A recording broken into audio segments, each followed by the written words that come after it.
Από το βάθος του χρόνου, τα πρωτοχρονιάτικα ήθη και έθιμα, οι προλήψεις, το ποδαρικό και τα γούρια κυριαρχούν σε όλες τις περιοχές της Ελλάδας.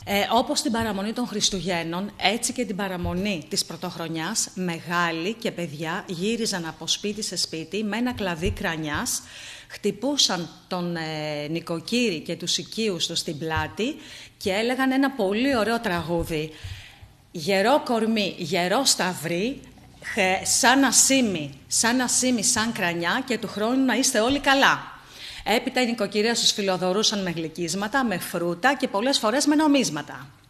Σε πολλές περιοχές άναβαν και φωτιές στην πλατεία του χωριού και χόρευαν γύρω από τη φωτιά όλα τα παιδάκια και οι μεγάλοι και έλεγαν ένα πολύ ωραίο τραγουδάκι.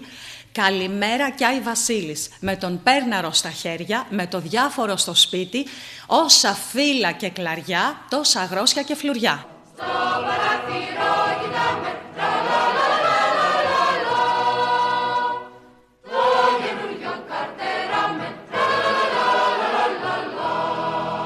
και εδώ έχουμε το τάισμα της βρύσης που αυτή τη φορά γίνεται από μικρά κοριτσάκια τα οποία είναι λευκοντυμένα και θα ρίξουν πολυσπόρια μέσα στη βρύση. Σηκώνονται λοιπόν τα χαράματα και αυτά μαζί με τα παιδάκια που θα πάνε να πούν τα κάλαντα, μόνο που τα συγκεκριμένα θα πάνε να πούν τα κάλαντα στη βρύση.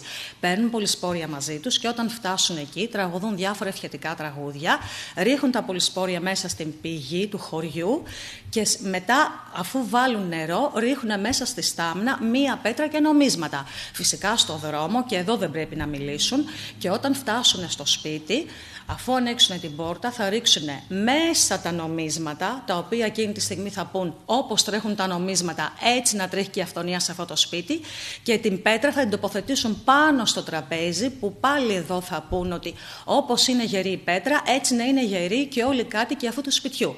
Μετά θα δώσουν να πιει ο καθένας από λίγο νερό. Στη συνέχεια η νοικοκυρά θα πάρει λίγο νερό από το συγκεκριμένο και θα φτιάξει μία συγκεκριμένη πίτα, η πίτα της αυθονίας, η οποία την ονομάζουν ο Άι Βασίλης. Η συγκεκριμένη πίτα είναι φτιαγμένη από αλεύρι, λάδι και διάφορα μυρωδικά, έχει μέσα αποξηραμένα φρούτα και πάνω στην πίτα θα τοποθετήσουν πάρα πολλούς ξηρούς καρπούς, σύμβολα που είναι για την ευτυχία και τη θαλερότητα του σπιτιού. Αργότερα ο νοικοκύρης πάνω στην πίτα θα βάλει ένα κλαδί που έχει φέρει από το κτήμα του και σιγά σιγά όλα τα μέλη του σπιτιού θα κρεμάσουν και από μια χρυσή αλυσίδα.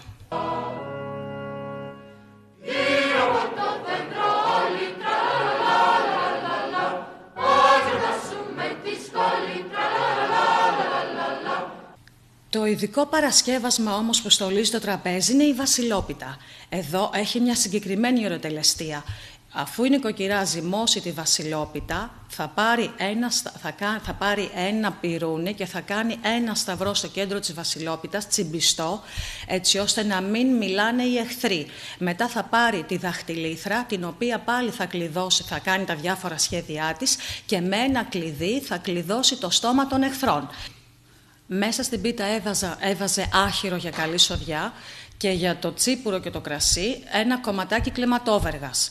Στη συνέχεια θα έπαιρνε ένα ποτήρι νερό και ένα πιατάκι με 3 κομμάτια από εφτάζιμο και θα τα τοποθετούσε στο εικονοστάσι, το οποίο το ένα κομμάτι θα ήταν για τον Χριστό, το άλλο κομμάτι για τον Άγιο Βασίλη και το τρίτο για το φτωχό. Αργότερα καθόταν και στόλιζε όλο το σπίτι μέχρι να έρθει η αλλαγή του χρόνου. Οι άντρες κατά τη διάρκεια αυτή πήγαιναν στο καφενείο και έπαιζαν ένα συγκεκριμένο παιχνίδι για το καλό του χρόνου, το 31.